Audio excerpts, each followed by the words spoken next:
Hey, what is up everyone? My name is Alex and today I'm going to be talking about a project that I've been working on.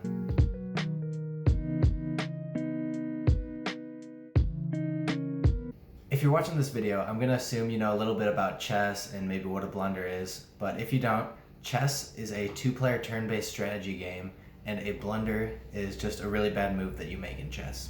Another thing that's going to be important to know is what a chess engine is. And basically, it's just a really powerful computer program that runs a ton of calculations to play chess. And one thing that it can do is assign a number to a specific board position based on who it thinks is winning the game at that time.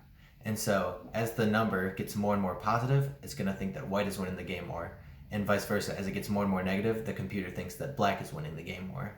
So one thing that I was curious about was, given how many possible board variations there are in a game of chess, is which blunder or really bad move is played the most often. And so that's what I set out to find in this video.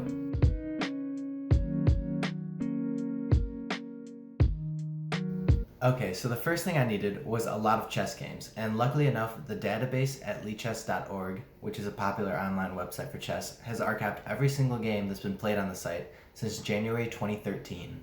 At the time of this video, the database contains 82 separate files that are a total of about 210 gigabytes compressed and contain about 890 million games. It should be mentioned that once these files are all uncompressed, they add up to a total of about 1.5 terabytes, so it's a lot of data that we're going to be looking at. Roughly 8% or so of the games in these files have an engine evaluation after each move, and so those are the games that we're going to be looking at because those are the ones that are going to be able to tell us whether a move was a blunder or not. And so that brings our total down to about 70 million games, which is still quite a lot.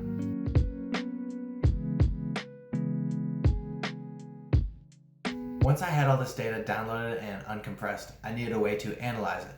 And so I wrote two separate scripts, one to get the blunders from a specific file, and then another to consolidate all those blunders into one giant file. Without getting too technical, the main idea behind get data is to loop through each game in a file and first check if that game has an engine evaluation after each move. And if it doesn't, then we can skip it, because we're not going to be able to know whether the moves are blunders or not. If that game is one of the 8% that does have an engine evaluation, then we're going to want to loop through each move in that game and check if the next move is a blunder. And if the next move that's played is a blunder, then we save the current board position and that next move as a pair. And so the current board plus the next move makes one blunder. Every time we come across a blunder, we add it to a dictionary that keeps track of how many times we've seen it so far. And then once that dictionary gets big enough, say 100,000 different blunders, we save it to a file to make sure that everything is running quickly. I should mention that the way Lichess classifies a given move as a blunder is it looks at the board position before you've made your move and after you've made your move. And if that move caused the evaluation to shift 3.0 or more points in your opponent's favor, it's going to classify that move as a blunder. Now that I had all these blunders in a bunch of different files, I needed a way to consolidate them all into one file.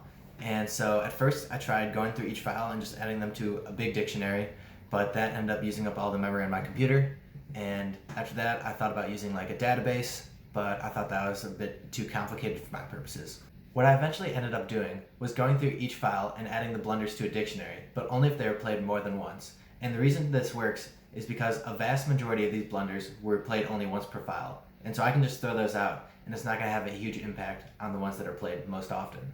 I consolidated all of my files this way, and then to make sure that I wasn't losing out on any data, I checked the accuracy for the 15 most commonly played blunders, and they were all well over 99% accurate. So that'll do for this video. Okay, with that all out of the way, I can finally talk about the results. And so keep in mind that for this program, the only thing that matters is the board position and not the moves that lead up to that position. So if someone were to play 1 e4 and then 2 knight f3, that's the exact same as them playing 1 knight f3, 2 e4, as long as it leads to the exact same position.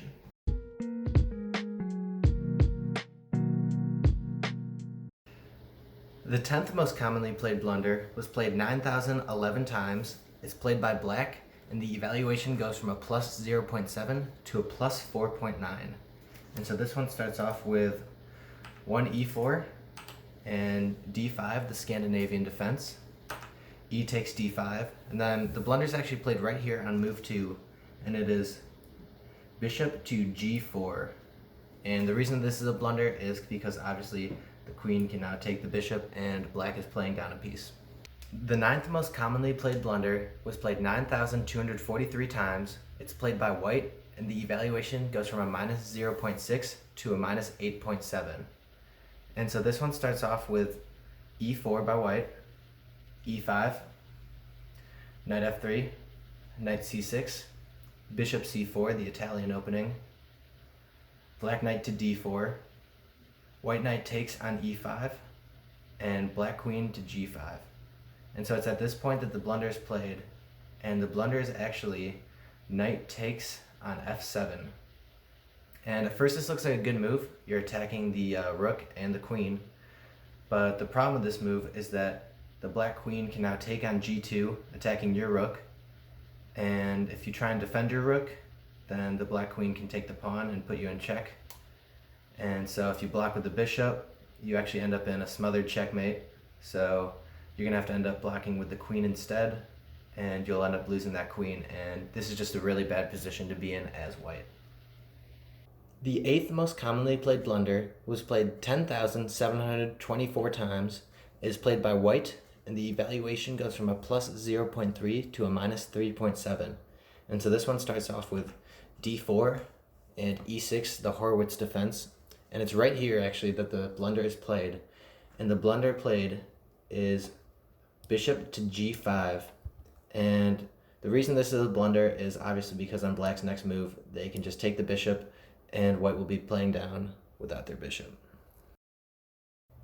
The seventh most commonly played blunder was played 11,831 times. It's played by white, and the evaluation goes from a minus 0.9 to a minus 5.8.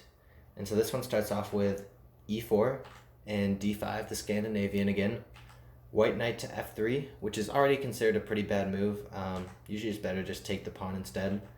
But white knight to f3, and black pawn takes on e4. And the blunder played is right here, and the blunder is white knight to d4. And the reason this is a blunder is because, once again, the queen can take that piece, and white is going to be playing without their knight this game. The sixth most commonly played blunder was played 12,923 times. It is played by black, and the evaluation goes from a minus 5.7 to a plus 0.4. So black was winning this game pretty well, and with this move, he kind of erases his lead. And so this one starts off with e4 from white, e5, f4, the king's gambit, knight c6, king's gambit declined, f takes e5. And so the blunder played right now is black knight takes on e5. And the reason this is a blunder is because instead black should play queen to h4, putting the king in check. They have to block with g3, and then the black queen can take the pawn and take the rook eventually. And so they lose that advantage if they just take the pawn with the knight instead.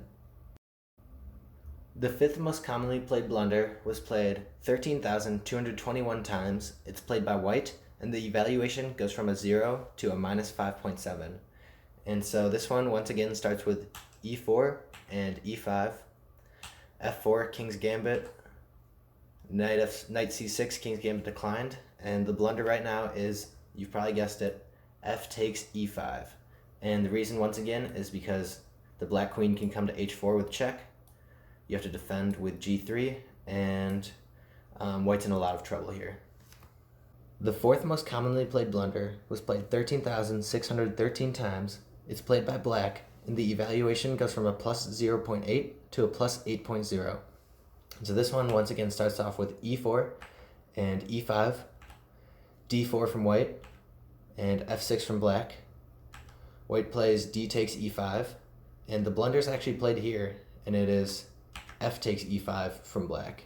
And the reason this is a blunder is because the white queen can now play to h4, once again given that check on h4, and by defending it with g6, white gives another check by taking the pawn, and eventually black ends up losing their rook after just a couple of moves. The third most commonly played blunder was played 15,488 times. It is played by white, and the evaluation goes from a plus 0.3 to a minus 4.9. And so this one starts off with e4, e5, knight f3, knight c6, bishop c4 again, the Italian opening, black bishop to c5, and it's in this position that the blunder is played, and it is white knight to g5. And so maybe the idea here is to coordinate on this f7 square with these two pieces, but unfortunately for white, the black queen can just take the knight. So not a good move just yet. The second most commonly played blunder was played 18,227 times. It is played by white, and the evaluation goes from a plus 0.5 to a minus 3.5. And so this one starts off with e4 and d5 from white, another Scandinavian. And the blunder is played here on move 2, and it is bishop c4. And so maybe white was just playing too fast, but unfortunately for him, the pawn can just take the bishop, and white is playing down a minor piece. The number one most commonly played blunder was played 26,282 times, way more than any other move. It was played by black, and the evaluation goes from a minus 0.3 to a plus 7. And so this one starts off with e4 and e5, black queen to h5, and the blunder is played right here, and it is black plays g6. And so maybe the idea here is to push the queen back a little bit, but unfortunately for black, the white queen can now take on e5, giving check, and when black has to defend, the queen will now take the rook. And this is going to be a really tough game to play as for black. Alright, there you have it. Those are the 10 most commonly played blunders in chess. I know that some of them were more interesting or exciting than others. I think that in the future it might be interesting to look at only the blunders played by players above a certain level, or maybe in longer time constraints. Thank you for watching this video. If you liked it, give it a thumbs up. Check out the code in the GitHub under the description, and thanks for watching.